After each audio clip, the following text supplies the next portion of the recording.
गौर हरे जय सच्चिनंदन गौर हरे।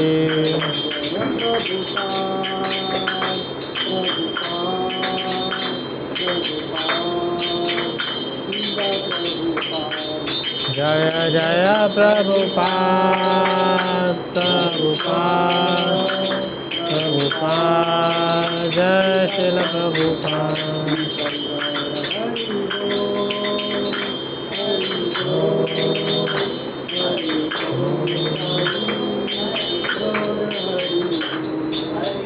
बोल हरि बोल हरि बोल हरि बोल हरि हरि बोल। गौर निताई की जय राधा कृष्ण भगवान की जय गुरु और गौरांग की जय। हरे कृष्ण हरे कृष्ण।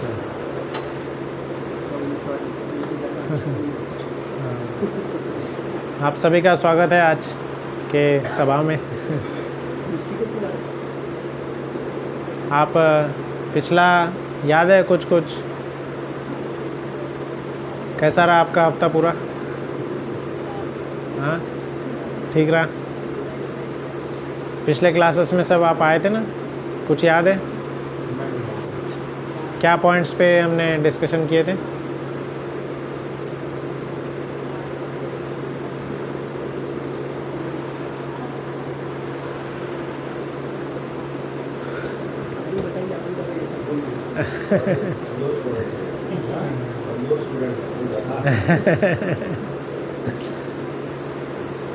चलिए ठीक है।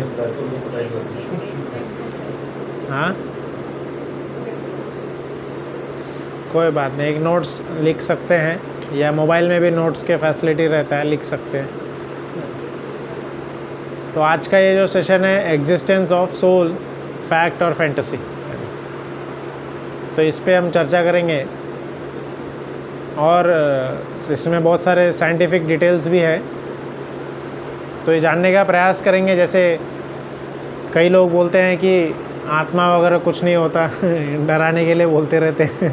हाँ तो थोड़ा इसको लॉजिक वाइज आज समझेंगे। तो एक बार क्या हुआ था, बेंगलोर में एक न्यूली मैरिड कपल थे, पर जस्ट कुछ दिन हुए थे शादी को, बेंगलोर शिफ्ट हुए थे वो शादी करके, उनका जॉब वगैरह जो था बेंगलोर में हुआ। तो न्यूली मैरिड थे, अपना सेपरेट फ्लैट लेके रह रहे थे वहाँ पे। पर उसमें क्या होता है कि कुछ समय के बाद में या हार्ट अटैक या कुछ कारण वजह से उनके जो हस्बैंड थे वो शरीर छोड़ देते, नहीं रहते। अचानक ही हुआ था, रात को ही खाना खाए और फिर उसके बाद उन्हें, यंग एज थे एकदम, हार्डली 20-30s एज में होंगे, 30s में होंगे। और फिर बहुत अच्छे से धूमधाम से जो उनकी शादी सब हुई थी, तो उसकी जो वाइफ है वो फिर घर पे कॉल करके बोल रही है कि मतलब ऐसा पूरा सुना है उन्होंने, अभी अभी इनको हार्ट अटैक आ गया, चल बसे। वो मतलब इधर से थे, मुंबई से थे, और वो बेंगलोर में शिफ्ट हुए थे जॉब के लिए। तो उनके फ्रेंड्स या रिलेटिव्स में कोई आसपास नहीं था, तो घर पे कॉल कर, मुंबई में कॉल करके बोल रहे थे कि अब मैं क्या करूं इनके साथ में, मतलब कुछ समझ में नहीं आ रहा था उनको। रात के समय में हार्ट अटैक हुआ था, तो बोल रहे थे रात में हुआ है, अभी क्या करूं, किसको कॉल करूं, एकदम अनजान शहर है, एकदम कुछ नहीं। एक वो वाइफ जो है सिर्फ हस्बैंड को जानती थी, और वो भी चले गए। तो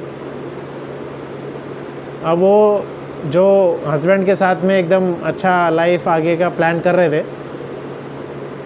तो हस्बैंड तो वही है, सिर्फ उन्होंने शरीर छोड़ दिया, मतलब क्या डिफरेंस हुआ। अब वो उनके साथ में रह भी नहीं पा रही है ना, और घर पे कॉल कर रही है, बोल रही है कि मुझे अब डर लग रहा है इनसे, कहीं भूत वूत नहीं हो गया, मुझे क्या हो जाएगा, है ना। तो इस तरह से वो बहुत ही ज़्यादा डर गई थी। और उसी दिन बॉडी का क्या करना है वो तो पता नहीं, अपना बैग लेकर के, फ़्लाइट लेकर के चली गई घर। बाद में फिर अगले दिन फिर सब लोग आते हैं और पोस्टमार्टम जो है आगे का होता है। तो ये कुछ साल पुरानी बात है, न्यूज़ में बहुत आ रहा था उस समय कि सडन हार्ट अटैक की वजह से हस्बैंड का डेथ हुआ और वाइफ उसी दिन घर छोड़ करके भाग गई। पर ये नेचुरल भय था। तो आज हम देखेंगे कि शरीर में ऐसा क्या चीज़ होता है, क्योंकि हस्बैंड का शरीर तो वहीं पे था, पर ऐसा क्या चीज़ है जो कि गायब हो गया है ना, जो नहीं रहा उसमें। तो कुछ विषय उसी से रिलेटेड हम चर्चा करेंगे। तो एक सिंपल सा क्वेश्चन जैसे हम पूछें, हु आर यू, तो हम सब एक अपनी पहचान बताते हैं, है ना, कि हम सो एंड सो, हमारा जो नाम है, या इंजीनियर हैं, डॉक्टर हैं, है ना, अपनी आइडेंटिटी बताते हैं।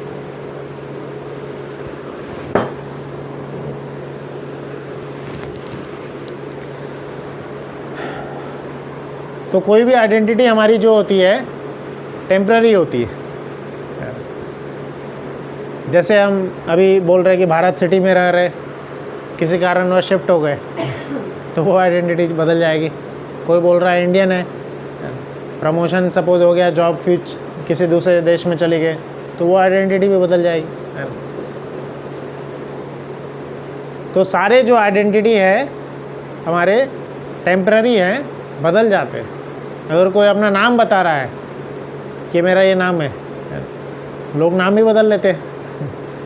आपने सुने कई सारे ऐसे फिल्म स्टार्स हैं, जैसे इवन अक्षय कुमार है या शाहरुख खान है, ऐसे बहुत सारे फिल्म स्टार्स हैं जिनका ओरिजिनल नाम कुछ और था, और फिर किसी को शायद वो कुंडली दिखाए या न्यूमरोलॉजी हो या कुछ भी हो, उसके वजह से बोलते हैं कि नाम बदल लो फिर तुम्हारा पूरा बदल जाएगा, है ना, पूरा भविष्य पूरा अच्छे से हो जाएगा। आपने सुने ऐसा?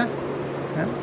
कई लोग जानते भी होंगे जो नाम बदले हैं और फिर उनकी आइडेंटिटी, हाँ, को भी बुला ले अंदर से।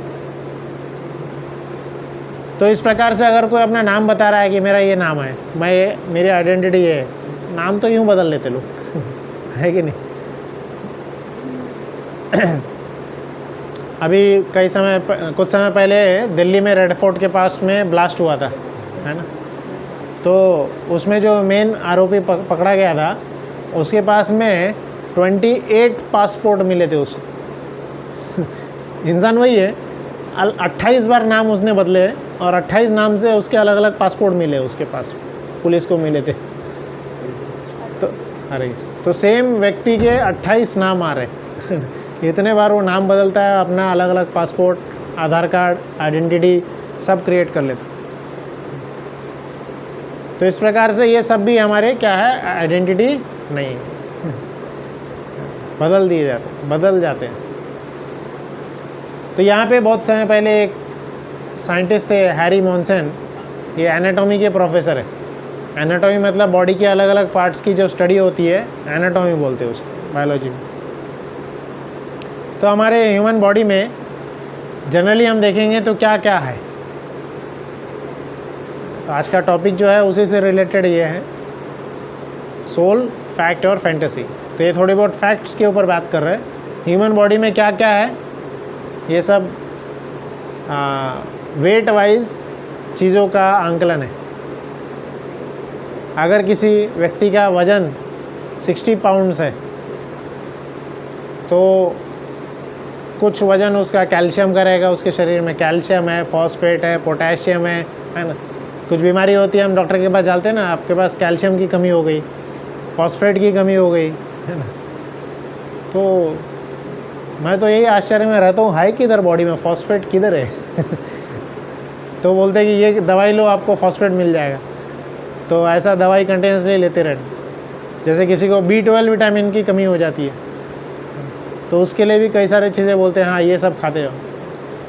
तो बी में भी देखिए, बी में 12 सीरीज़ है, B1, 2, B2, B3, B4, B5, B6, वो सब है हमारे पास। वो 12th वाला विटामिन कम हो गया इसलिए शरीर में कुछ कमजोरियाँ आने लग गई। और भी है बहुत सारे, सल्फ़र है, सोडियम है, मैग्नीशियम है, कॉपर, आयोडीन, ये सब अलग अलग केमिकल से बॉडी भरा हुआ है इतने सारे केमिकल से बॉडी भरा हुआ है। और हमें जैसे कुछ भी बीमारी या कुछ होता है, डॉक्टर्स बोलते हैं आपके अंदर ये विटामिन की कमी है, इस चीज़ की कमी हो गई तो आप ये दवाई खाओ, है ना। तो इस प्रकार से अगर इन सब को मैं अलग से इन सब का वज़न लेकर के अलग से कैलकुलेट करूँ, है ना। कैल्शियम का क्या बताए थे, कैल्शियम का कितना है 5 पाउंड्स, तो इसका मार्केट वैल्यू पता करते हैं।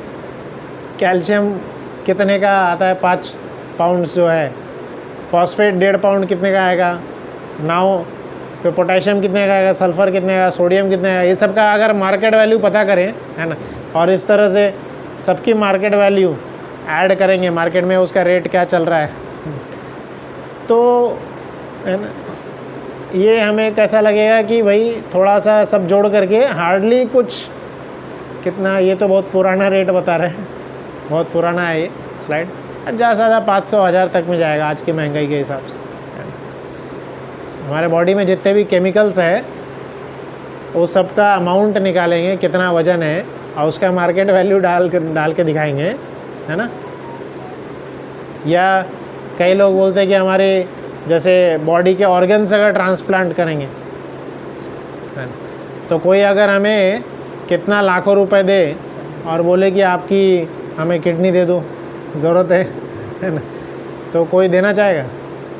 कोई भी शरीर का ऑर्गन दे दो, है ना। बहुत रेयर ऐसे कोई दानी व्यक्ति आएंगे या प्यार में एकदम पागल व्यक्ति आएंगे, कुछ ऐसे जो कि डोनेट कर देंगे, दे देंगे।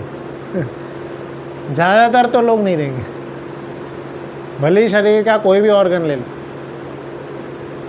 तो शरीर के ऑर्गन्स की वैल्यू लाखों में है, बट फिर भी वो क्या है, शरीर ज़्यादा इम्पोर्टेंट। ऐसा नहीं है कि हम वो शरीर के उस ऑर्गन को हम दे देंगे। तो यहाँ पे ये बताने का उद्देश्य है कि हम क्या यही सब ऑर्गन है, क्या यही सब केमिकल्स हैं हम? तो नहीं, ये सब केमिकल्स तो ऑब्वियसली हम नहीं है। यहाँ पे एक बहुत सुंदर सा एक फ़ोटो है एक लेडी का। तो अब ये जो है अपने अपने समय के ब्यूटी क्वीन्स रहे हैं, ठीक है। कुछ समय के बाद में उन्होंने जब शरीर छोड़े तो क्या बताया जाता है, केमिकल्स जो बॉडी में थे, जिनका अभी हमने स्टडी किए थे, वही पोटेशियम, सल्फ़र, वही सब वही है, कुछ कम नहीं होता है। इवन बॉडी का वेट जो है बढ़ने लगता है बाद में, मृत शरीर का वजन और ज़्यादा बढ़ जाता है। तो केमिकल सारे वही है, पर क्या बदलता चला गया, फीलिंग्स ख़त्म हो गए, है ना। डिज़ायर्स जो थे वो ख़त्म हो जाते हैं। तो मिसिंग पार्ट क्या होता है, एक्स्ट्रा चीज़ हमारे अंदर केमिकल्स के अलावा क्या है, वो यहाँ पे देख, थिंकिंग, मूवमेंट, इस प्रकार से कॉन्शियसनेस, इन सभी बात पे अगर चर्चा करेंगे तो ये सब जो है निकल जाते हैं। Same body but different, the soul is gone. तो बॉडी में सबसे ज़्यादा इम्पोर्टेंट हमेशा हमें याद रखना चाहिए क्या है, द सोल, आत्मा। हरे तो ये फैक्ट है कि सोल जो है सबसे ज़्यादा इम्पोर्टेंट है। भगवद गीता का एक श्लोक हम लोग पढ़ेंगे, आप सब भगवद गीता पकड़े ही हैं, उसमें दूसरे अध्याय का 13वां श्लोक निकालिए, 2nd चैप्टर 13th श्लोक।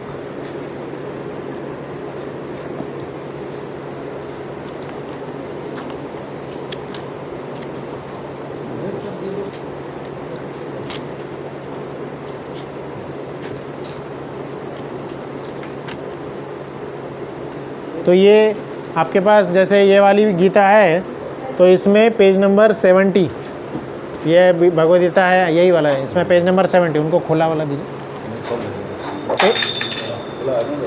Page number 70।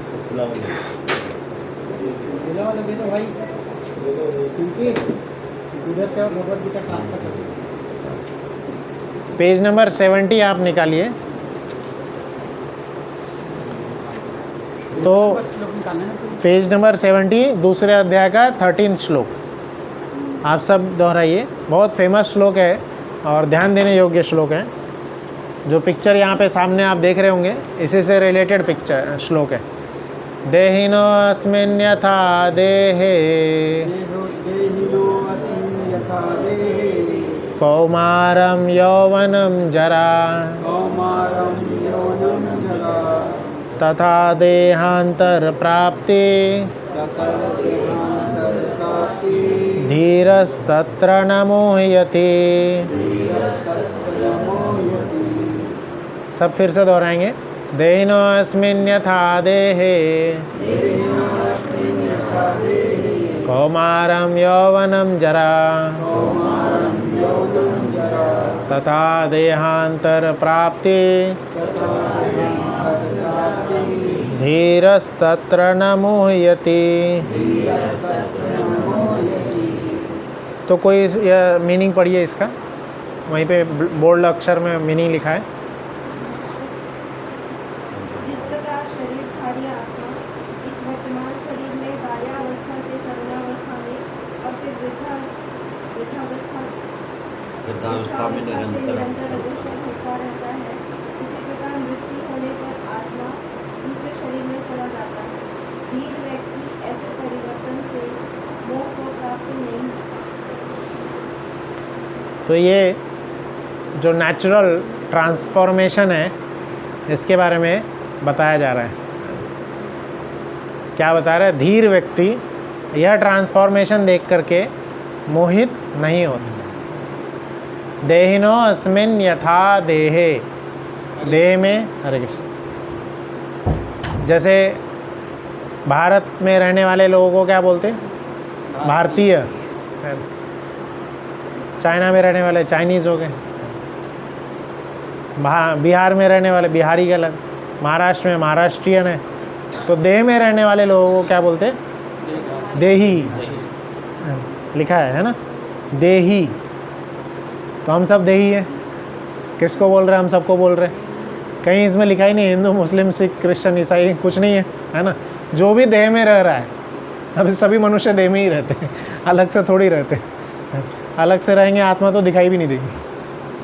तो सभी देह की बात हो रही है। जो भी देही हैं, देह में जो रह रहे हैं, सभी व्यक्ति की बात हो रही है। ये श्लोक कौन बोल रहे हैं? कृष्ण बोल रहे हैं, परम भगवान श्री कृष्ण बोल रहे हैं। तो क्या बोल रहे हैं? देहिनो अस्मिन्। देहिना मतलब शरीरधारी का, आप उसका शब्दार्थ भी देख सकते हैं। अस्मिन् इसमें रहने वाले, देहिनो अस्मिन् यथा देहे। तो इस शरीर में रहने वाले को समझना है कि इस देह का क्या होगा? कौमारम यौवनम जरा, ट्रांसफॉर्मेशन होगा। यहाँ पे पिक्चर में देख सकते हैं। ऐसा ट्रांसफॉर्मेशन हर एक शरीरधारी का होगा। कौमार अवस्था अर्थात 5 साल के पहले की अवस्था को कौमार अवस्था बोला जाता है। 5 साल के पहले की जो अवस्था है मतलब बाल्यावस्था। उसके बाद कौमारम, फिर यौवनम। यौवन अर्थात यंगस्टर्स है ना, जो भी यंगस्टर्स होते हैं 5 to 15 या टीनेजर्स समझ सकते हैं। और उसके बाद में बड़े होकर के, अडल्ट होकर के जरा मतलब बुढ़ापा। तो ये 3 मुख्य स्टेज यहाँ पे बताए गए। कौमारम, यौवनम, जरा। अब कोई व्यक्ति, जैसे हम सब यहाँ पर हैं, तो हम सब ने अपना बचपन वाला शरीर खो दिया है। अब वही नहीं, हम तो बड़े हो गए है ना। तो कोई वैसे तो याद आती है बचपन की, पर रोते नहीं है कि बचपन का शरीर मेरा कहाँ गया रोते हैं कोई बचपन का शरीर खो देने से, है ना? नहीं, याद आती है वो अलग बात। तो वही बता रहे, बचपन के शरीर को खोने से हम नहीं रोए। कौमारम, यौवनम। फिर जब और वृद्ध अवस्था में जाते हैं तो यौवन का जो शरीर था, टीनेजर्स वाला जो हमारा बॉडी था, उसको खोने से हम नहीं रोए, है ना। उसको खोने से कोई दुख नहीं हुआ। अडल्ट एज में हम आ गए हैं तो टीनेज वाला जो हमारा बॉडी था चला गया, रोए कुछ भी दुख हुआ पता ही नहीं चला कब वो फेज गुजर गया। तो जब अब आपका जो शरीर है ओल्ड एज है, यह भी गुजर जाएगा। फिर भगवान कृपावश कृपा करके, क्योंकि अब शरीर जर्जर हो गया है, बुढ़ापे में और बीमारियां आ जाती है, जर्जर हो गया है, तो फिर अगला लाइन में लिखे हैं कृष्णा या प्रकृति, कृष्णा प्रकृति के द्वारा कराते हैं। क्या हो जाता है फिर? ट्रांसफॉर्मेशन, नया शरीर मिल जाता है। अडल्ट ओल्ड, फिर से नया शरीर मिल जाता है, क्योंकि वो शरीर अब ओल्ड एज हो गया है, बीमार हो गया, अब नया शरीर मिल जाएगा। हमेशा हमें नया की इच्छा होती है ना। कई समय तक उसी कार से घूम लिए तो नया कार लेने की इच्छा होती है, कई समय तक वही टीवी देख लिए तो नया टीवी देखने लाने की इच्छा होती है, नया मोबाइल की इच्छा होती है। सब कुछ हमें नया चाहिए होता है, परिवर्तन ही इस दुनिया का रीत है। तो बस वैसा ही शरीर भी नया मिल जाता है, नया शरीर। पर जब नया शरीर मिलेगा तो उसमें, क्योंकि शरीर कौन दे रहा है? प्रकृति दे रही है। हम तो नहीं, अपने मर्जी से डिमांड नहीं कर रहे। हम अपने कर्मों द्वारा कुछ शर्तें रख सकते हैं, कुछ ब्लूप्रिंट हम तैयार कर सकते हैं कि कुछ ऐसा शरीर देना। कई सारे उसके नियम आ जाते हैं, कैसे कर्म होने चाहिए, कैसे शरीर मिलेगा। तो कुछ ब्लूप्रिंट हम तैयार कर सकते हैं, पर फिर फाइनल डिसीजन जो है परमुटेशन कॉम्बिनेशन लगा करके किस परिवार में, किस जगह पे, कहाँ, कैसे जन्म होगा, प्रकृति डिसाइड करती है।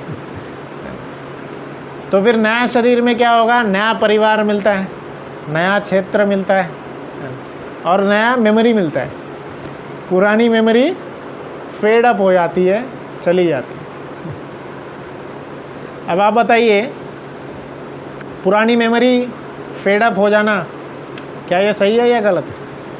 हम पुरानी चीज़ें भूल गए, क्या ये अच्छा हुआ या बुरा हुआ? हाँ अच्छा हुआ। हाँ, अच्छा है ना। और कोई बोल सकता है कि बुरा हुआ। अगर किसी को सुख मिल रहा है तो उसके लिए बुरा हुआ आगे का, और अगर किसी ने दुख से सुख में आया तो उसके लिए अच्छा हुआ। नहीं, इरेज होगा तो पूरा इरेज होगा, आधा आधा थोड़ी इरेज होगा। तो वही देखता है वो कि मैंने पुरानी मेमोरी में कितना कुछ दुख सहा, अब मैं सुख ले रहा हूँ, तो पुराना भूल जाना ही अच्छा है। जैसे कई लोग बोलते हैं ना कि मैंने तो कोई पाप नहीं किया है, मुझे क्यों दुख मिल रहा है इतना। मैं तो बहुत ही एकदम ही सत्यवादी हरिश्चंद्र हूँ, बहुत बढ़िया हूँ, कुछ मैंने पाप नहीं किया, क्यों मुझे इतना सारे दुख मिल रहे। तो हमारी मेमोरी इरेज हो गई है, पर उनकी इरेज नहीं हुई ना। उनकी इरेज नहीं हुई है, कृष्णा की मेमोरी कभी इरेज नहीं होती। हम शरीर बदल रहे हैं, कृष्णा कभी शरीर नहीं बदलते। भगवान आदि हैं, आदि काल से हैं, अनंत काल तक रहेंगे। वो हमारा पास्ट भी जानते हैं, प्रेजेंट भी जानते हैं और फ्यूचर भी जानते हैं। कई बार हम भगवान से एक ही विश जा कर के मांगते रहते हैं, भगवान ये मेरी विश पूरी कर दो, ये विश पूरी कर दो। भगवान भी यही सोच रहे थे, रुक जाओ, हो जाएगा पूरा। इस शरीर में नहीं, अगले शरीर में होगा। आत्मा परमानेंट है, शरीर बदलते रहते। तो जो भी इच्छाएं हम करते हैं, भगवान पूरी ज़रूर करते हैं, कुछ इस शरीर में, कुछ अगले शरीर में। हम देखते हैं कभी कभी कुछ सुख अचानक ही प्राप्त हो जाता है, हमने उसके लिए प्रयास नहीं किया था। हो सकता है उसकी इच्छा की होगी पहले कभी।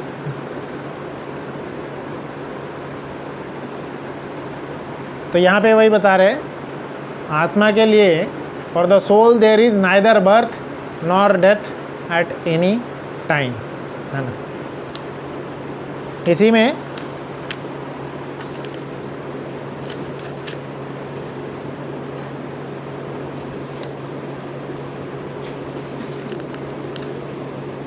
हाँ, इसी में 22वां श्लोक हम पढ़ेंगे अभी। 22वां श्लोक मतलब 80 पेज नंबर पे, 80 पेज नंबर 80 पेज नंबर पे देखिए, 22वां श्लोक है, दूसरे अध्याय का 22वां श्लोक। तो आप सब दोहराइए, बहुत सुंदर सा श्लोक है। इसको आपको पता है, ये जब संस्कृत श्लोक है, ये गीत है। क्या लिखा है? भगवत गीता। तो ये गीत के रूप में गाया जाता है, पर वो गीत उनके लिए जिनको संस्कृत आता है। नहीं तो हम काला अक्षर भैंस बराबर है पढ़ ही नहीं पाएंगे। बट फिर भी आप थोड़ा बहुत गाने का प्रयास करिए। वासांसि जीर्णानि यथा विहाय, वासांसि जीर्णानि यथा विहाय, नवानि गृह्णाति नरोपराणि, नवानि गृह्णाति नरोपराणि, तथा शरीराणि विहाय जीर्णा, तथा शरीराणि विहाय जीर्णा, अन्यानि संयाति नवानि देहि, अन्यानि संयाति नवानि देहि।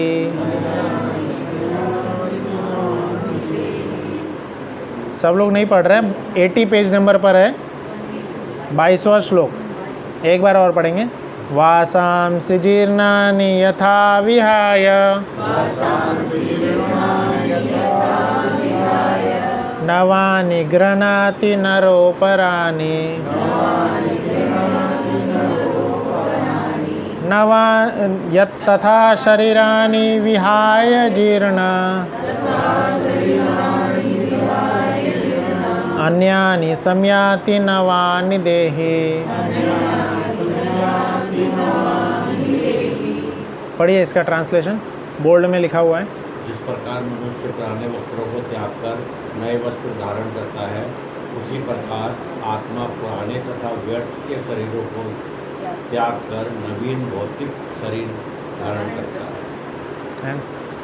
तो यही नियम है, आत्मा वही रहती है। कई सदियों से अनंत आत्माएं जो हैं, पर नया नया शरीर समय समय के हिसाब से धारण करते हैं, है ना। वासांसी जीर्णानि, वासांसी का अर्थ है वस्त्र। तो वस्त्र जब जीर्ण हो जाते हैं, जीर्ण क्या, थोड़े बहुत भी मैले हो जाते हैं, हम रोज़ बदलते रहते हैं। अभी गर्मी में तो रोज़ 2-3 कपड़े बदल जब भी नहा रहे और कपड़े बदलते। तो क्या कपड़े बदलने से इंसान बदल जाता है? नहीं बदलते हैं ना। हम बाहर से आ रहे, अंदर में फ्रेश होकर के दूसरा कपड़े पहन लिए, तो इंसान नहीं बदल रहा है ना, वस्त्र बदल रहे हैं। अगर कोई व्यक्ति सपोज एक बढ़िया सूट बूट पहन करके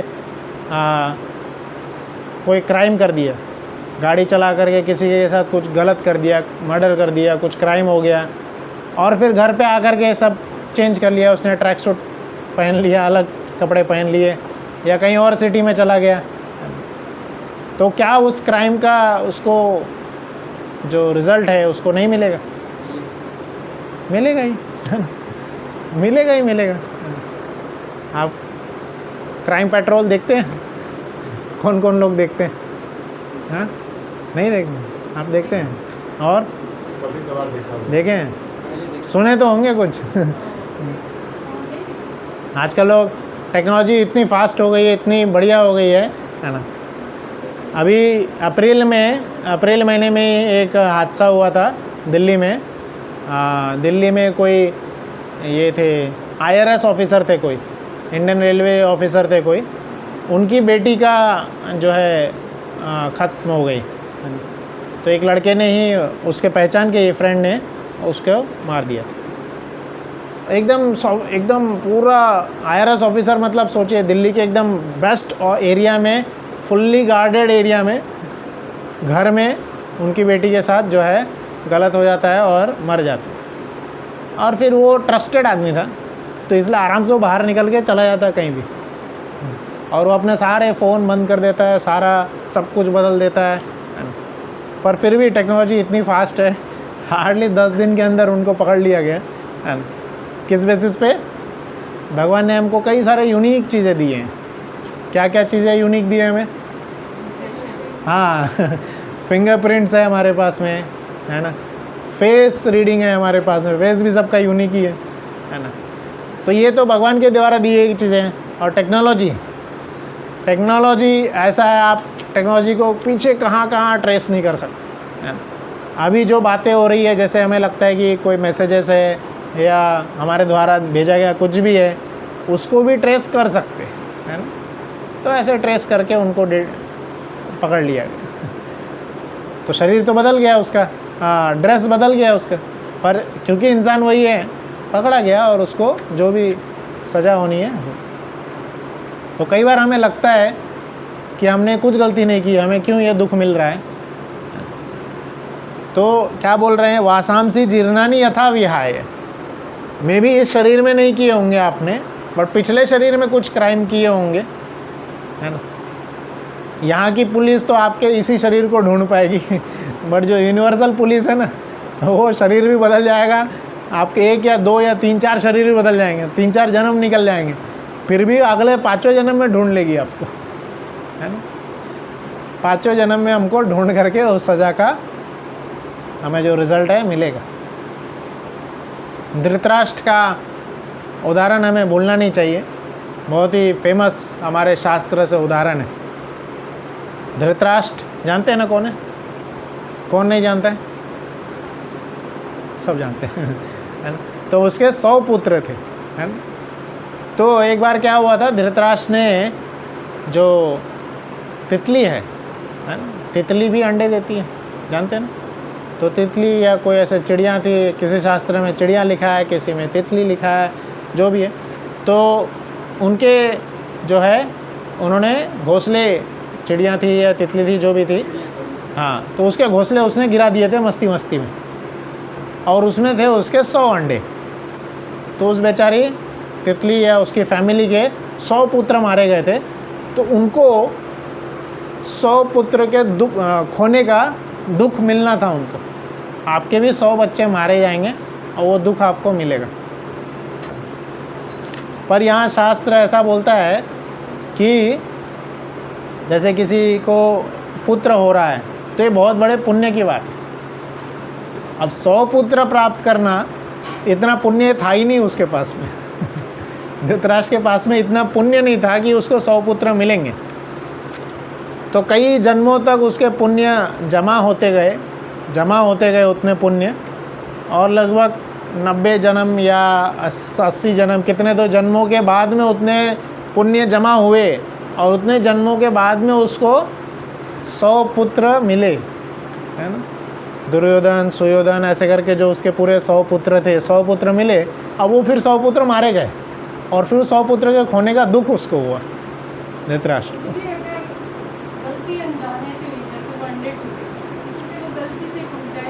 गलती से हो, आप आग में बच्चा हाथ डालेगा, तो आग में बच्चा हाथ डालेगा, आग क्या बोलेगा, यार ये तो बच्चा है, इसको छोड़ देते।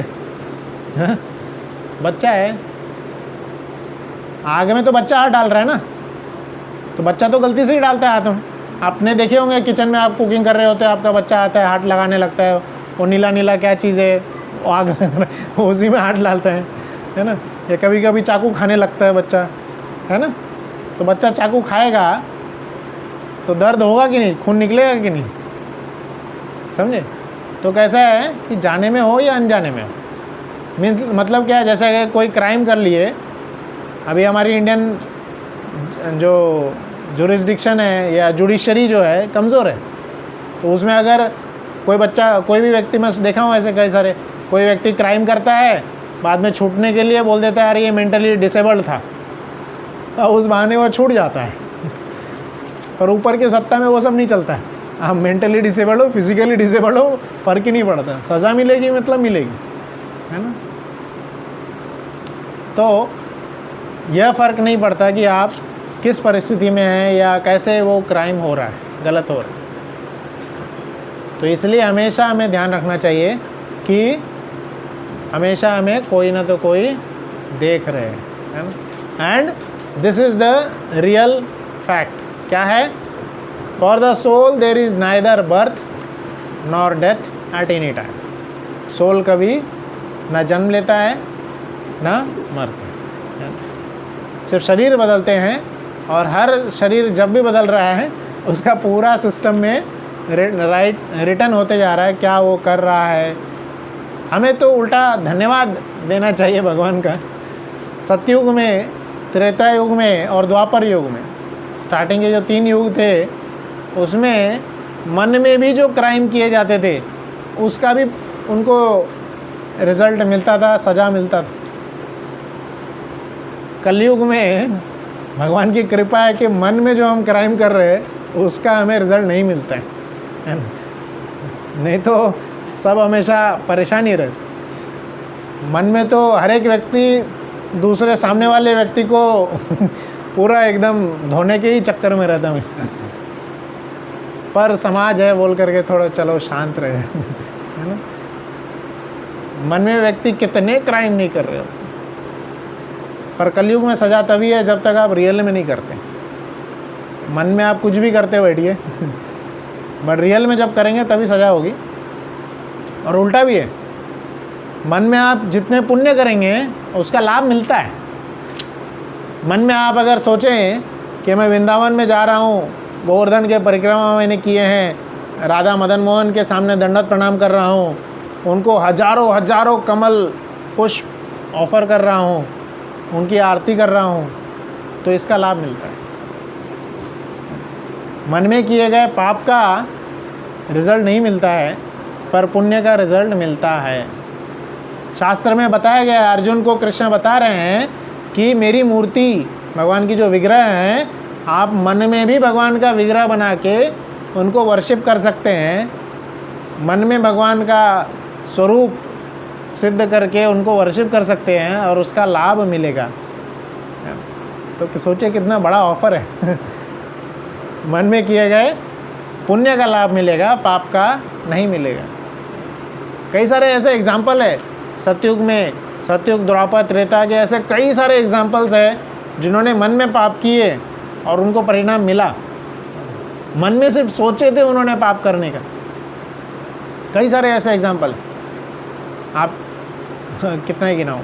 और फिर ऐसे कई सारे कलयुग के भी कई सारे एग्जाम्पल्स हैं जिन्होंने मन में पुण्य किए, मन में पुण्य किए हैं और उनको लाभ मिला है। तो हमारे पास में अब हमारे पास ऑप्शन है ना, कि मन में हम क्या क्या पुण्य करें, कैसे करें। एक बार एक व्यक्ति मन में खीर बना रहा था भगवान के लिए। वो हमेशा, वो बहुत गरीब था, पर किसी ने, एक आचार्य ने उनको यही बताया, वो पूछा था कि मैं कैसे भगवान की सेवा कर सकता हूँ, ना मेरे पास पैसे हैं ना सुविधा है, दिन भर के लिए कुछ रोटी जमा कर लेता हूँ खाने का। तो उन्होंने बोला, ठाकुर जी ने सुविधा जी, आप मन में करिए, मन में क्या प्रॉब्लम है। मन में भगवान के लिए एक विशाल गोल्ड का महल बनाइए और उसमें भगवान की करोड़ों दासियों से सेवा करिए, करोड़ों लोग लगा दीजिए, भगवान की रोज़ सेवा हो रही है, करोड़ों पुष्पों से भगवान की रोज़ वर्षा हो रही है। ऐसे आप मन में कितने सारी सेवा कर सकते हैं। और वो करता था, बहुत अच्छे मन से वो रोज़ करता था। तो ऐसे ही करते करते करते एक बार वो भगवान के लिए बहुत सुंदर सा एक पकवान बना रहा था, खीर बना रहा था। और उदाहरण है, पद्म पुराण में लिखा हुआ है कि वो खीर बना रहा था और फिर अचानक उसको कुछ डिस्टर्बेंस होता है या कुछ बाहर उसका कुछ आ जाता, कुछ किस कारणवश बाहर जाता है। फिर अचानक उसको याद आता है कि अरे मैं खीर बना रहा था, तो जल गई होगी खीर। तो वो मन में ही चल रहा है, वो सब मन में ही वो खीर में हाथ डालता है और उसका हाथ जो है बहुत चटका बैठता है उसको, क्योंकि खीर बहुत ज़्यादा गर्म हो गई थी। और फिर जब वो अपने उस मेडिटेशन से बाहर आता है तो उसको सही में देखता है कि हाथ उसका जला हुआ है। और उसी समय भगवान फिर जो है उसके विष्णुदूत जो है आ जाते हैं, उनको लेके जाते हैं कि आप जो है भगवान बुला रहे हैं। तो मन में किए गए कई सारे पुण्यों का लाभ हमें मिलता है। पर बहुत सुंदर ये श्लोक है। यह श्लोक श्रीमद् भागवतम में सुखदेव गोस्वामी परीक्षित महाराज को बता रहे थे। कलयुग का ये फ़ायदा है। परीक्षित महाराज को जब पता चला था कि कलयुग आने वाला है, जो कि इतना गंदा युग है, सब एक दूसरे से लड़ेंगे, लड़ने वाला युग है, ये कलह का युग है, एक दूसरे से क्लेश करेंगे, तो परीक्षित महाराज जो है कलयुग को भगाना चाहते थे। पर सुखदेव गोस्वामी बोले नहीं, कलयुग को भगाओ मत, ये सबसे अच्छा युग है। क्यों युग है अच्छा? इसी कारण से कि अगर कोई मन में भी भगवान को थोड़े पल के लिए, बस थोड़े पल के लिए ही याद करेगा सच्चे भाव से, सच्चे मन से, है ना, भगवान प्रकट होते हैं उनको वो लाभ देंगे। ऐसा पिछले युगों में नहीं था। पिछले युगों में आपको तपस्या करना पड़ता है, कुछ प्रयत्न करना पड़ता है। इस युग में सिर्फ कुछ पल ही भगवान को सच्चे मन से याद करने मात्र से लाभ मिलता। पर वहाँ पे कली जो है, कली परीक्षित महाराज को बोल रहे हैं। परीक्षित महाराज तो बहुत खुश हो गए, है ना, बहुत अच्छी बात है। सब लोग बस हरे कृष्णा कृष्णा कृष्णा हरे हरे, हरे राम राम राम हरे हरे, सब भगवान का नाम संकीर्तन करेंगे। और भगवान के भक्त जो आसपास जा रहे हैं वो भी दूसरे लोगों का संकीर्तन कराएंगे। तो सब तो ऐसे ही बहुत अच्छा पुण्य होगा, सबका निकल जाएंगे सब। तो वहाँ पे कलयुग के जो देवता हैं वो खुश होकर के एकदम क्या ठाके लगा के हंस रहे हैं और बोल रहे हैं। आप लोग श्लोक दोहराइए। कले दोष निधे राजन अस्ति ही एक महान गुणः कीर्तनादेव कृष्णस्य मुक्त संग परम व्रजेत। तो ये श्लोक है, भागवतम में लिखा है। कलेर दोष निधे राजन। सुखदेव गोस्वामी बोल रहे हैं कलयुग में बहुत सारे दोष हैं। कलेर दोष निधे राजन अस्ति ही एक महान गुण। सिर्फ एक महान गुण है इस कलयुग में, कीर्तनादेव कृष्णस्य। जो बस कीर्तन करता है कृष्ण का, या नाम संकीर्तन करता है, जप करता है ना, किसी भी माध्यम से, सोच के, बोल के, मन में, कीर्तनादेव कृष्णस्य मुक्त संग परम व्रजेत। मुक्ति प्राप्त करेगा, ब्रज को प्राप्त करेगा। पर कलयुग क्या बोल रहा है? इतना आसान है बट फिर भी मैं होने नहीं दूंगा, है ना।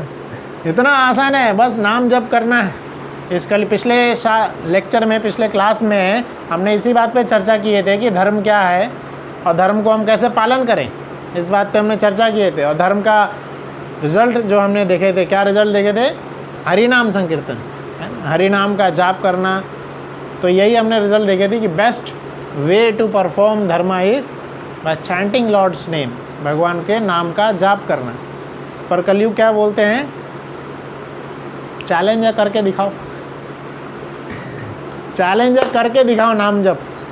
तो नाम जप करने से बहुत लाभ है, पर इस कलयुग में नहीं पॉसिबल है कि नहीं?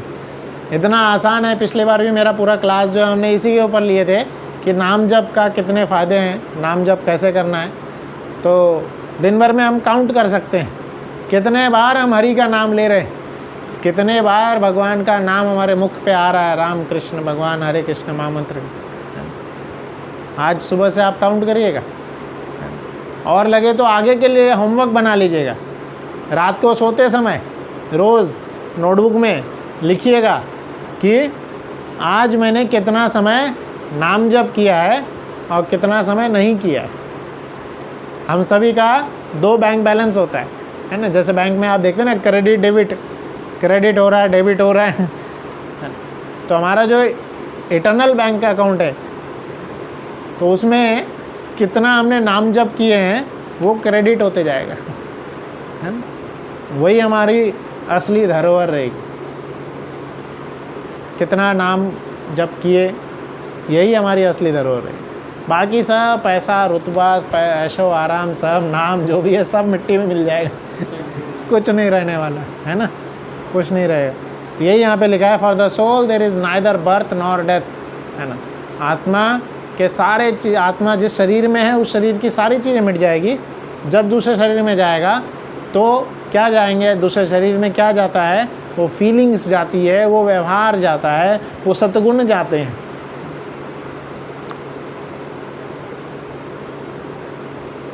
और भी आत्मा के कई सारे गुण के बारे में इसमें लिखा है। He has not come into being, does not come into being and will not come into being। ऐसा नहीं है कि आत्मा का कोई एक समय से शुरुआत हुआ है और किसी एक समय पे अंत होगा। हमेशा से है, एवर एग्जिस्टिंग, इटर्नल, और किसी भी यंत्र के द्वारा उसको मारा नहीं जा सकता। तो ये डिफरेंस हम देख सकते हैं शरीर और आत्मा का। मैटर है शरीर और सोल जो है स्पिरिट। बॉडी में चेतना नहीं होती है, आत्मा के प्रेजेंस से ही चेतना बनती है। आप बोलेंगे पूरे शरीर में आत्मा कहाँ पर है? ज़्यादातर शास्त्र में लिखा है कि हृदय में रहता है, शास्त्र में लिखा है हृदय में रहता है, पर वो हृदय में कैसे रहता है? चेतना जो है पूरे शरीर में रहती है। जिस प्रकार से जैसे यहाँ पे लाइट बल्ब जल रहा है, लाइट जल रही है, तो इसका जो वायर अंदर से कनेक्टेड रहेगा, तो वायर में कौन से एरिया में करंट है? वायर में करंट फ्लो हो रहा है तभी तो वो जल रही है। तो वायर में कौन से एरिया में करंट है? वायर के स्टार्टिंग में, बीच में, एंड में, बताइए। पूरे वायर में ऐसा नहीं कि वायर के स्टार्टिंग में एंड में नहीं है, एंड में स्टार्टिंग में नहीं है ना। तो पूरे शरीर में चेतना फैली हुई है ना। तभी तो हम शरीर के सपोज घुटना अंगूठे में कुछ हो रहा है तो पता चल जाता है, अरे कुछ तो है नीचे में। तो ये जो है सिर्फ और सिर्फ किसकी वजह से है? आत्मा के प्रेजेंस की वजह से, है ना। और बॉडी में चेंजेस होते हैं, आत्मा में कोई चेंज नहीं होता, बॉडी बड़ा होते जाएगा। वही आत्मा पिछले जन्म में कोई अगर कीड़ा था तो उसकी साइज़ इतनी सी होगी, और अगले जन्म में वो हाथी बन जाता है तो इतनी बड़ी साइज़ हो जाएगी। तो हाथी की या ब्लू व्हेल की जो इतनी बड़ी साइज़ होती है, तो उसके अंदर भी इतनी सही आत्मा होता है। आत्मा की साइज़ भी शास्त्र में बताई गई है। हमारे जो बाल है, बाल का जो अग्रभाग है, tip of the hair, tip of the hair का एक टिप का उसका 100 भाग करिए और एक भाग का और 100 भाग करिए, मतलब 1/10,000 the part of the tip of the hair. इतना छोटा होता है आत्मा का साइज़। ऐसा नहीं है कि भाई उसको मेजर किया जा सकता है, नहीं मेजर कर सकते, आत्मा को नहीं मेजर कर सकते हैं। बॉडी टेम्परेरी है, शरीर सोल इटर्नल है, बॉडी डेड है, सोल ही अलाइव है।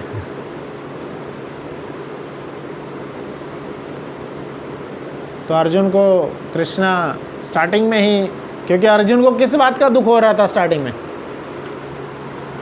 कि मैं अपने सगे संबंधी को मार कैसे दूँ, ये अर्जुन ने यहाँ तक कृष्ण को मधुसूदन बताए।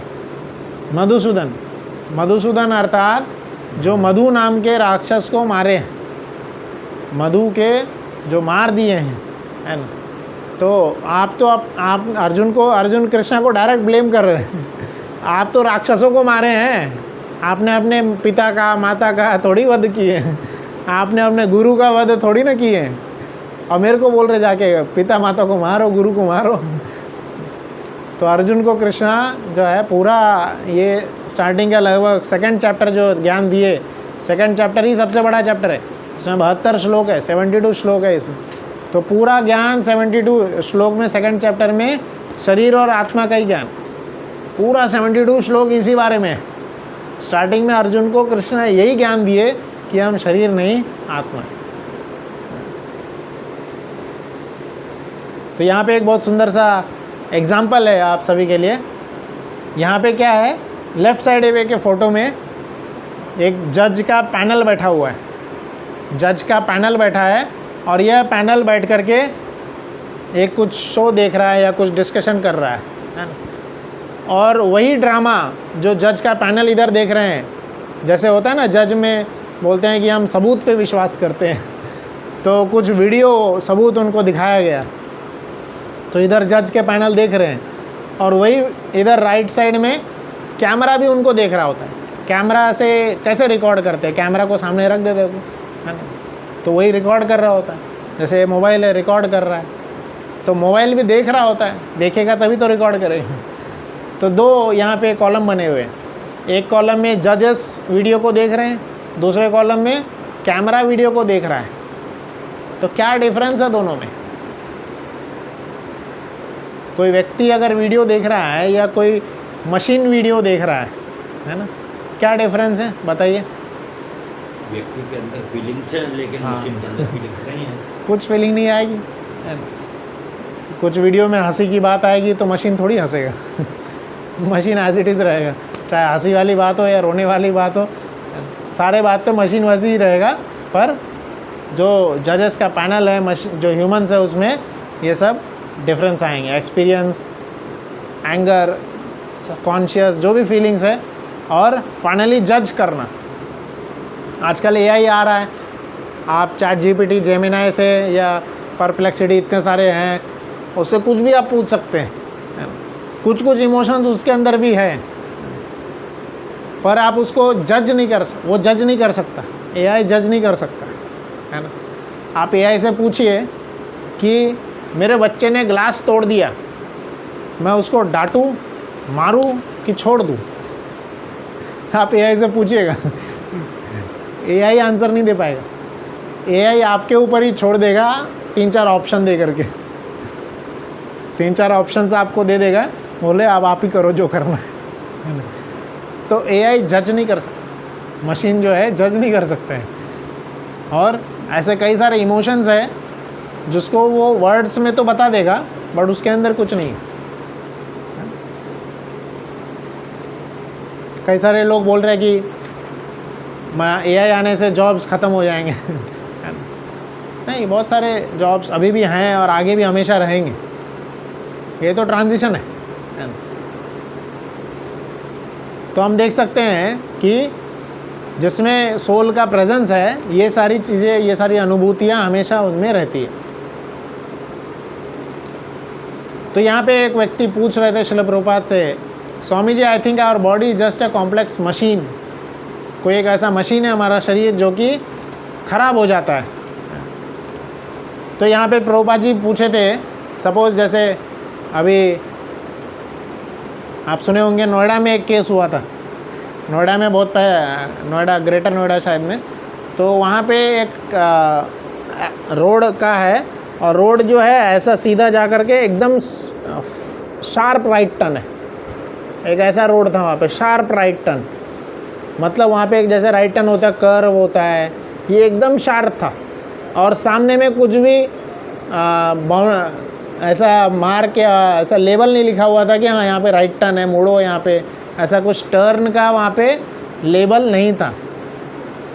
और उसके वो साइड में एकदम गहरी खाई है ना, उसमें कोई एक व्यक्ति की कार चली गई थी, सीधा वो जाकर खाई में गिर गए, वहाँ दलदल था। और वो व्यक्ति फ़ोन करता है, अपने पापा को फ़ोन करता है कि मैं ऐसे यहाँ गिर गया हूँ, है ना। और वो फिर पूरी पुलिस आ जाती है वहाँ पे, मीडिया आ जाती, सब लोग आ जाते वहाँ पे, सब लोग, ऐसा लिखा हुआ है वहाँ पे मीडिया में, वो न्यूज़ देखे, सब लोग देख खड़े हैं, वो खाई है, उसमें वो डूब रहा है, कोई नहीं बचा पाया कोई उसको कार से उसका जा करके वहाँ पे, क्योंकि उसमें बोल रहे थे बहुत सारे कंकड़ है, ये है, जो भी रीज़न था सबके सामने उसने उसकी कार डूब गई, कार के साथ में, कार भी डूबा, कार में वो व्यक्ति था वो भी डूबा, कोई नहीं बचा पाया। तो एक व्यक्ति गया था, उसमें बता रहे थे, शायद वो जोमेटो वाला था या कुछ था, है ना, वो गया था उसको पकड़ने के लिए, बचाने के लिए, पर वो व्यक्ति फाइनली डूब चुका था और उसका वो सिर्फ कोट बचा पाया, और नीचे से ऐसे कोट ही पकड़ पाया, वो डूब गया था। बाद में फिर क्रेन वगैरह भेजे गए, फिर चीज़ें वो सब निकाले गए, है ना। तो अब उस व्यक्ति जो कि कोट लेकर के आया है, तो उसको क्या वाहवाही बोलेंगे? अब वो अलग बात है कि कैसे एक्सीडेंट हुआ, कैसे हुआ, वो सब नहीं। मैं जो यहाँ बताना चाह रहा हूँ, यहाँ पे पूछा जा रहा है कि हमारा बॉडी क्या है, इसमें मशीन है जो कि ख़राब हो जाती। तो कार, अब वहाँ पे जो कार डूबी है, कार में इंसान भी था, वो भी डूब गया है, तो कार के डूबने का ज़्यादा दुख होगा कि इंसान के डूबने का? हाँ,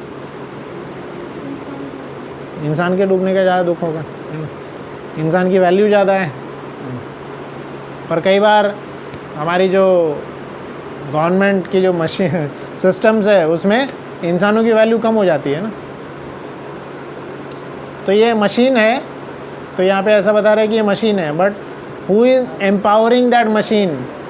उस मशीन को अगर हम मशीन भी समझें, तो उस मशीन को एम्पावर कौन कर रहा है ना, उस व्यक्ति को एम्पावर कौन कर रहा है, हमेशा हमें समझना चाहिए, आत्मा कर रही है ना? तो कोई भी एक मशीन जो है ग्रो नहीं करता है। क्या डिफरेंस है? हम डिफरेंस की अगर बात करेंगे तो कोई भी मशीन बड़ा होगा। एक कार है, वो दूसरे कार के साथ मिल करके बड़ा हो रहा है, और फिर एक नया कार आ जा रहा है है ना, मशीन ग्रो नहीं करता है ना?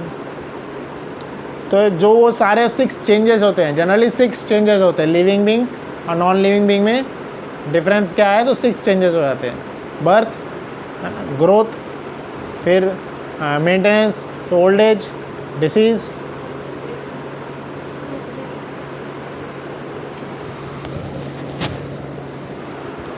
तो 3 मेजर यहाँ पे चेंजेस बताए हैं। A living body undergoes 6 changes while matter only dwindles. Matter जो है देखेंगे तो मैटर सिर्फ खराब होते जाएगा, सड़ते जाएगा। कोई भी मैटर है तो वो सड़ेगा, खराब होते जाएगा। कोई भी चीज़ आप देख लीजिए, इवन जो पुराने किले हैं, कई सारे किले हैं, जैसे आप इधर राजस्थान जाएंगे तो वहाँ पे ऐसे कई सारे किले हैं जहाँ पे पहले राजा लोग रहते थे, तो आज वो पूरे खंडर होते चले गए, पूरे खंडर हो गए, है ना, क्योंकि वो उसका फिर किसी ने केयर टेकिंग किया नहीं, तो वो क्या है, ख़त्म होते चला गया, है ना। वो मैटर है और मैटर विल ड्विंडल, ख़त्म हो जाएगा। पर वही जैसे ये घर है, घर को इतना बढ़िया सफाई रख करके शानदार रखा गया है, तो ये एकदम जीवंत अवस्था में है।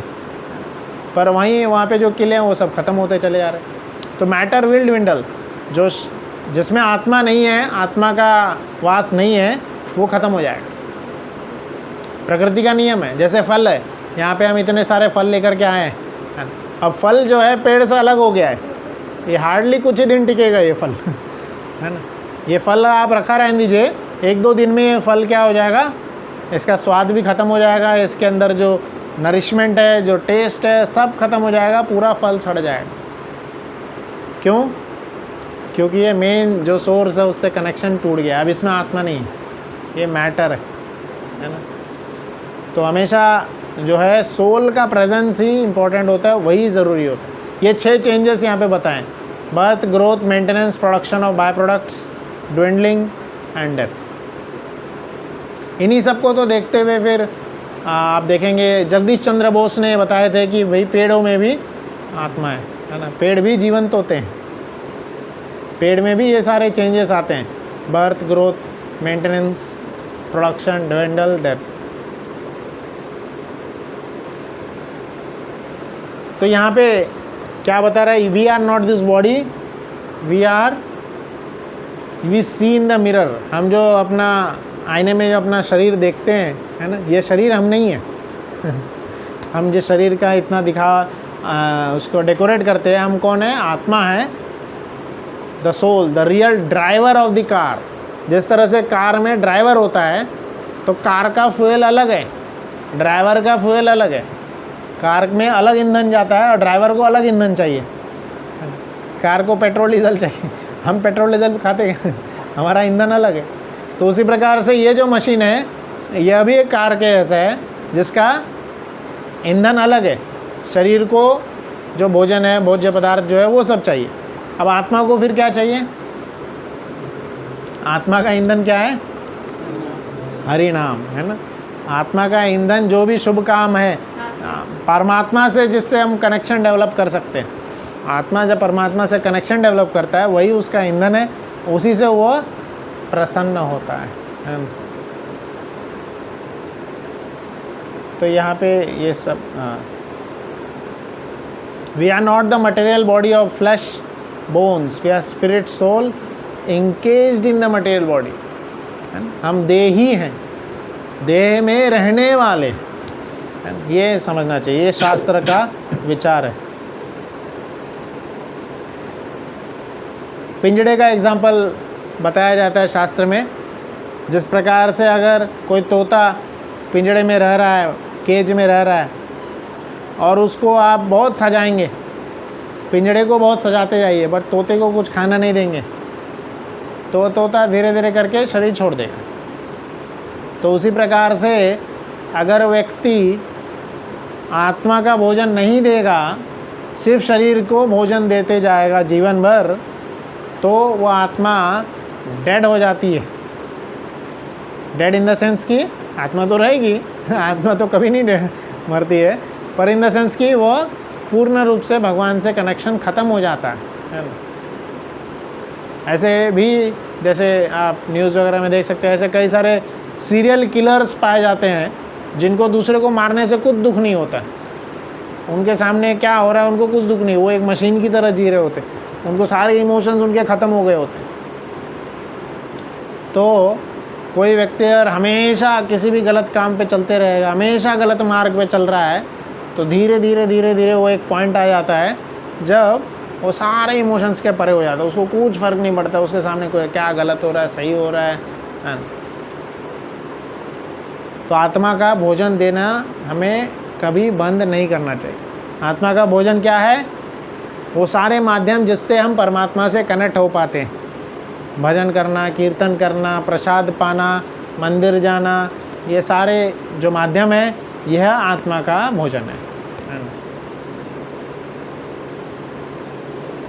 तो ये हमें ध्यान से समझना है ना। यहाँ पे एक एग्जांपल से बताए हैं कि आत्मा का कवरिंग कैसा होता है, हमारे शरीर में कैसे कैसे कवरिंग्स होते हैं। तो ये समझ लीजिए, ये पहला कवरिंग है। इसको शास्त्र में 2 नाम बताए गए हैं। एक बोला गया है स्थूल शरीर, एक सूक्ष्म शरीर। जो हम देख रहे हैं, जो हमें दिख पा रहा है, यह स्थूल शरीर है। यह शरीर स्थूल शरीर है। किससे बना है ये? पंच तत्व से। पंच तत्व से बना हुआ यह स्थूल शरीर है। पंच तत्व क्या होते हैं? हाँ, अर्थ, एयर, फायर, ईथर, है ना। तो इससे बना हुआ यह स्थूल शरीर है। आँख, नाक, कान, जो भी हम बोलेंगे, यह ग्रॉस बॉडी है। अर्थ, वाटर, फायर, एयर, ईथर से बना हुआ है ये, ठीक है। अब इसके अंदर होता है सटल बॉडी या सूक्ष्म शरीर। सूक्ष्म शरीर जो है, सूक्ष्म शरीर होता है ग्रॉस बॉडी के अंदर। हमारे स्थूल शरीर जो हम देख पा रहे हैं उसके अंदर होता है सूक्ष्म शरीर, जिसको हम नहीं देख सकते हैं। यह सूक्ष्म शरीर किससे बना होता है? मन, बुद्धि और अहंकार से बना। माइंड, इंटेलिजेंस, फॉल्सिंग, है ना। हम पूछेंगे कि हमारा मन किधर है? ये हाथ है, ये पैर है, ये पेट है, तो मन किधर है? तो मन जो है अंदर सूक्ष्म शरीर है। सूक्ष्म शरीर मन से बना होता है। मन, बुद्धि, अहंकार, है ना। जो अहंकार भी होता है कि हम इंडियन हैं, हम मेल हैं, हम फीमेल हैं, तो यह सब भी एक अहंकार है। एक बार प्रभुपाद जी की एक फीमेल शिष्या थी, तो उन्होंने, जैसे शास्त्र में कई सारे लिखा है कि फीमेल्स जो हैं वर्शिप नहीं कर सकते, फीमेल्स ये नहीं कर सकते, वो नहीं कर सकते, है ना। तो जो फीमेल डिसाइपल थी प्रभुपाद जी की, उन्होंने प्रभुपाद जी से आकर के पूछे, गुरु महाराज से आके पूछे कि अरे आप ये, वो तो वेस्टर्न थे तो पर पढ़े, उनको रेस्पेक्ट था तो मान रहे थे चीज़ें, बट जिज्ञासा था। तो उन्होंने पूछे कि आपके स्क्रिप्चर्स में इतना सारा फीमेल के बारे में लिखा है ना, तो क्या आप भी इसको मानते हैं?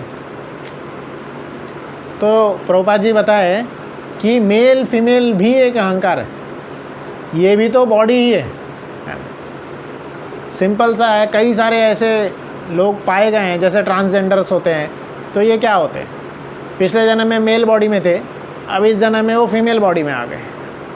आत्मा तो वही रहती है। आत्मा न फीमेल है न मेल है। आत्मा न मेल है न फीमेल। आत्मा क्या है? सच्चिदानंद है, वो भगवान का अंश है वो। अब कर्मों के हिसाब से उसको जो भी शरीर प्राप्त होता है, मेल बॉडी प्राप्त हुआ है तो उस हिसाब से रहेगा, और फीमेल बॉडी प्राप्त हुआ है तो उस हिसाब से रहेगा। तो प्रभुपाद जी ने सिंपल आंसर दिया, if you think you are female then this rule will apply, क्योंकि सामाजिक दृष्टिकोण से यह नियम रहेंगे। पर if you think you are female, क्योंकि हमें समझना है कि हम आत्मा है, हम शरीर नहीं है। आत्मा के स्तर पे अगर हम रहेंगे तो ये शारीरिक जो डिफरेंसेस है ये नहीं रहेंगे, पर शारीरिक डिफरेंसेस भी हमें ध्यान में रखने हैं। तो माइंड, इंटेलिजेंस और फॉल्स ईगो से हमारा सूक्ष्म शरीर बना है, और इस सूक्ष्म शरीर के अंदर रहता है आत्मा, है ना। थर्ड बॉडी, थर्ड लेयर जो हम बोल सकते हैं वो है सोल, है ना। सोल किससे बना होता है? सत चित आनंद, सोल इससे बना होता है। तो 3 लेयर है।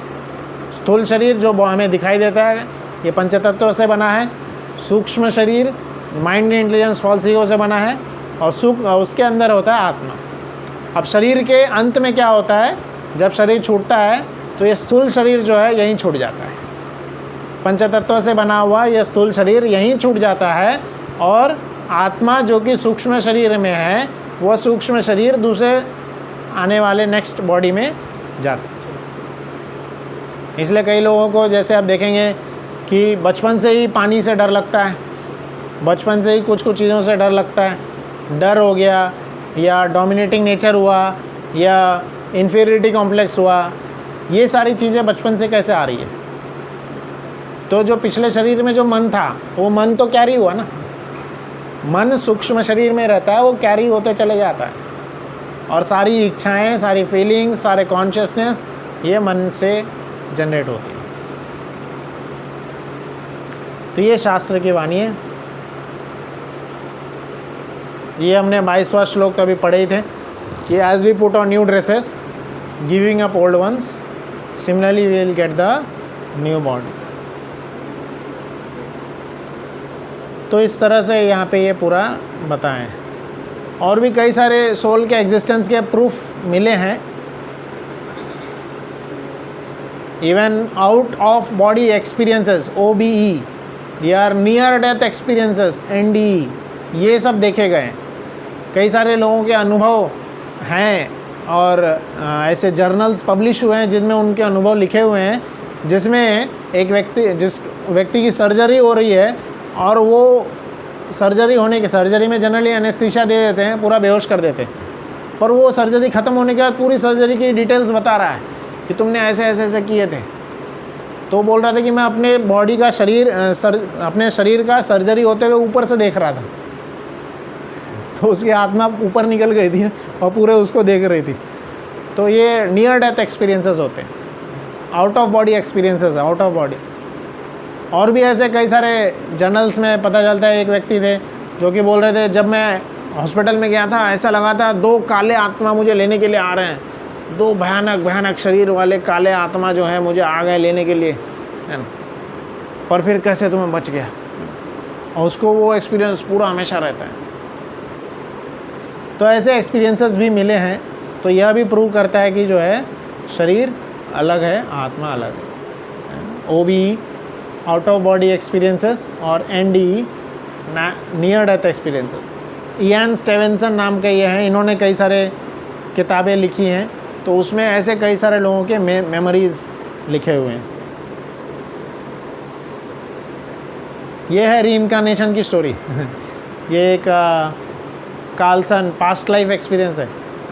तो एक लड़की थी जो कि पिछले लाइफ में दूसरे परिवार में रहती थी, राजस्थान में रहती थी। तो वो अगले जन्म में कुछ दूसरे नाम से आई, बट वो अपने पिछले जन्म की सारी यादें उसको याद है, सब कुछ याद है, और सब डिटेल बता रही है। बचपन से बोलते जा रही है, मेरा नाम ये नहीं है, तुम मुझे ये क्यों बुला रहे हो, मेरा नाम अलग है, मैं वहाँ रहती हूँ। तो बचपन में तो उसके पेरेंट्स नज़रअंदाज कर दिए। बाद में जब थोड़ी बड़ी हुई तो फिर भी वही बोलती रहती थी, बोले ये क्या चल रहा है। फिर उसके बाद थोड़ा रिसर्च किए तो पूरा सच के साथ सब पता चल गया एज इट इज़। और भी ऐसे आए हैं स्टोरी की, एक व्यक्ति नालंदा यूनिवर्सिटी में पहले स्टूडेंट था, और वहाँ पे किसी ने उसको षड्यंत्र करके मार दिया था, और अगले जन्म में वो नेपाल में जन्म लिया था। तो नेपाल में जब जन्म लिया था वो हमेशा बोलते रहता था, मेरे साथ षड्यंत्र हुआ है, मुझे मारा गया है, मुझे मारा गया है, मुझे, और उसको दूध से एलर्जी हो जा गई थी, दूध मत देना मुझे। तो उसने बोला दूध में ही जहर मिला के तुमने मारे थे। हमेशा ऐसा बोलते रहता था। और फिर धीरे धीरे जब बड़ा होता गया तो फिर उसके पेरेंट्स सब लेकर के आए। उसने बोला कि मैं वहाँ रहता हूँ, उस जगह का नाम थोड़ा बहुत जो याद आ रहा था। फिर वो पता चला नालंदा यूनिवर्सिटी का स्टूडेंट था वो पिछले जन्म में। तो ऐसे कई सारे एक्सपीरियंसेस जो है, पास्ट लाइफ मेमोरीज़, पिछले जन्म की यादें, ये सब बुक्स के नाम है, आप नेट पे सर्च करके देख सकते हैं। Reincarnation stories. डर जो है, पिछले जन्म से डर कैरी ऑन होता है। तो ये ऐसे एक्सपीरियंसेस, ऐसे स्टोरीज़ के ज़रिए हम समझते हैं कि जो है आत्मा फैक्ट है, ये फैंटेसी नहीं है। और इस चीज़ को हमें गहराई से समझना चाहिए। भगवद गीता का 2रा अध्याय पूरा इसी को प्रूव करता है। ठीक है, तो यहाँ पे हम विराम देंगे, अगले संडे को हम सेशन करेंगे। तो आज हम लोग फिर जैसे हर संडे को करते हैं जप करेंगे एक माला। ठीक है।